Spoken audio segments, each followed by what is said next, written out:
അസ്സലാമു അലൈക്കും വറഹ്മത്തുള്ളാഹി അൽഹംദുലില്ലാഹി വസ്സലാത്തു വസ്സലാമു അലാ റസൂലില്ലാഹ്. യൂസുഫ് നബി അലൈഹി സ്വലാമിൻ്റെ കഥ നമ്മൾ സൂറത്ത് യൂസുഫിൽ വായിക്കുന്നുണ്ട്. വളരെയധികം ഗുണപാഠങ്ങൾ നൽകുന്ന ഒരു കഥയാണത്.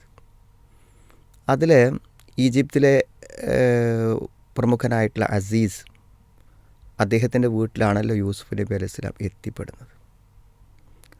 അപ്പോൾ പല പല കാരണങ്ങളെ കൊണ്ട് വളരെ മനോഹരമായ, ആകർഷണീയമായ, പ്രശോഭയുള്ള, നല്ല സൗന്ദര്യമുള്ള ഒരു ചെറുപ്പക്കാരനാണല്ലോ യൂസുഫ് നബി അലൈഹി സ്വലാം.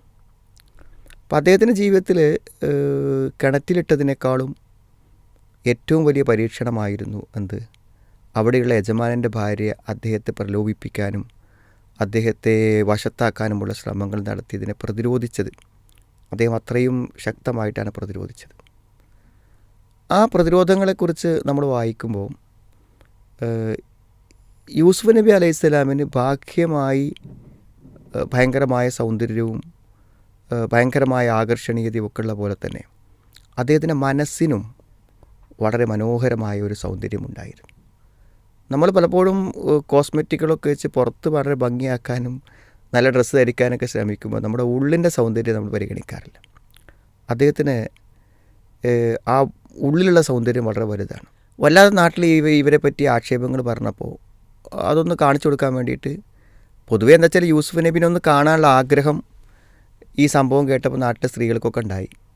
അപ്പോൾ അതിനും കൂടെയാണ് വല്ലാതെ ഈ യജമാൻ്റെ ഭാര്യയെ കുറ്റപ്പെടുത്തി കഴിയുമ്പോൾ സ്വാഭാവികമായും യൂസുഫിനെ ഒന്ന് ഞങ്ങൾക്ക് കാണിച്ചു തരുന്നുള്ള പ്രതീക്ഷ കൊണ്ടാണ് അവരത്രമാത്രം ആ യജമാനത്തെക്കുറിച്ച് ആരോപണങ്ങൾ പറഞ്ഞത് എന്നും വായിക്കുമ്പോൾ നമുക്ക് മനസ്സിലാവുന്നുണ്ട്. ഏതായിരുന്നാലും അവസാനം അവരൊക്കെ ഒരു സദ്യക്ക് വിളിച്ച് എല്ലാ നല്ല സൗകര്യങ്ങളും വിരിപ്പുകളും ഒക്കെ ഒരുക്കി അവർക്ക് ഇഷ്ടമുള്ള ഭക്ഷണം കൊടുത്ത് കത്തി കൊണ്ട് മുറിക്കാവുന്ന ചില പഴങ്ങൾ ഏർപ്പെടുത്തി കത്തിയും കയ്യിൽ കൊടുത്തല്ലോ. അപ്പോൾ യൂസുഫിനെ പ്രത്യക്ഷപ്പെട്ടപ്പോൾ ഇതെന്താണ്, ഇതൊരു മനുഷ്യനല്ല, ഒരു മലക്കാണ് എന്ന് പറഞ്ഞ് അദ്ദേഹത്തിൻ്റെ സൗന്ദര്യത്തിൽ അവർ ആശ്ചര്യവും പരിഭ്രാന്തരാകുന്നുണ്ട്. അതുകൊണ്ടാണ് അവർ ആ കത്തി കൊണ്ട് കൈമുറിക്കലൊക്കെ ഉണ്ടായത്, മുറിഞ്ഞു പോകുന്ന അവസ്ഥയൊക്കെ ഉണ്ടായത്. അപ്പോൾ ആ ഒരു സന്ദർഭത്തിൽ യൂസുഫ് നബി അലൈഹി സ്വലാമിൻ്റെ ആ ബാഹ്യ സൗന്ദര്യത്തിൽ ആശ്ചര്യത്തിലായ ആ സ്ത്രീകൾക്ക് അദ്ദേഹത്തിൻ്റെ മനസ്സിൻ്റെ സൗന്ദര്യം കൂടെ ആ സ്ത്രീ പറഞ്ഞു കൊടുക്കുന്നുണ്ട്. ഫദാലിക്കുന്നല്ലതി ലുംതുന്നനി ഫിഹി, ഇവൻ്റെ കാര്യത്തിലാണ് നിങ്ങൾ എന്നെ ആക്ഷേപിച്ചത് എന്ന് പറയുന്നുണ്ട്. റാവത്തുഹു അൻ നഫ്സിഹി, അവനെയാണ് ഞാൻ എനിക്ക് വേണ്ടി വശീകരിക്കാൻ ശ്രമിച്ചതെന്നാണ്. ഫസ്തഅസമ, അപ്പോൾ അവൻ ആ തെറ്റിൽ നിന്ന് പ്രതിരോധിച്ച് നിന്നു എന്നാണ്. അത് യൂസുഫ് നബിൻ്റെ മനസ്സിൻ്റെ സൗന്ദര്യമാണ്. അതായത് ആ തെറ്റിലേക്ക് പോവാതെ പിടിച്ചു നിൽക്കുവാനുള്ള ആ ശ്രമം. എന്നിട്ടാണ് പറഞ്ഞത് റബ്ബി സുജിനു അഹബു ഇലയ്യ മിമ്മാ യദുഊനീ, അവരെന്നെ ശ്രമിക്കുന്ന കാര്യത്തെക്കാളും എനിക്കിഷ്ടം ജഹിലാണെന്നാണ്. നീ എന്നെ ഇന്ന് പിന്തിരിച്ച് തന്നില്ലെങ്കിൽ ഞാൻ ആ അപകടത്തിൽ പെട്ടു പോകുമെന്നാണ്. അങ്ങനെ അള്ളാഹു അദ്ദേഹത്തെ ആ തെറ്റിൽ നിന്ന് രക്ഷപ്പെടുത്തുന്നതായിട്ട് നമ്മൾ കാണുന്നത്. എന്തുകൊണ്ടൊക്കെയാണ് അദ്ദേഹത്തിന് ഈ തെറ്റുകളിൽ നിന്ന് പ്രതിരോധിച്ച് നിൽക്കാൻ പറ്റിയത്? ഒന്ന്, തൻ്റെ യജമാനനെ വഞ്ചിക്കാൻ പാടില്ല.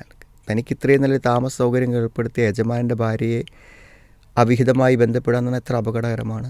ആ വഞ്ചിക്കരുത്. രണ്ടാമത്തെ, അള്ളാഹു എല്ലാം കാണുന്നവനാണ്.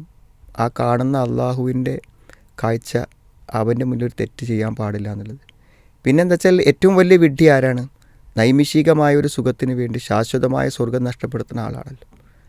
അതല്ലേ ഏറ്റവും വലിയ വിഡ്ഢിത്തം. അതുകൊണ്ട് തൻ്റെ സ്വർഗം നഷ്ടപ്പെട്ടുകൂടാ എന്നുള്ള നിലക്കുള്ള ആഗ്രഹം കൊണ്ട് സ്വീകരിച്ച നിലപാട്, ഇതൊക്കെയാണ് ആ ഒരു മനസ്സിൻ്റെ സൗന്ദര്യത്തിൻ്റെ കാരണം. നാം ബാഹ്യമായ സൗന്ദര്യം ഉണ്ടാക്കാൻ ശ്രമിക്കുമ്പോൾ തന്നെ മനസ്സിൻ്റെ സൗന്ദര്യത്തിനും കൂടെ ശ്രമിക്കണമെന്ന മഹത്തായ സന്ദേശം ഈ വചനങ്ങൾ നമുക്ക് നൽകുന്നുണ്ട്.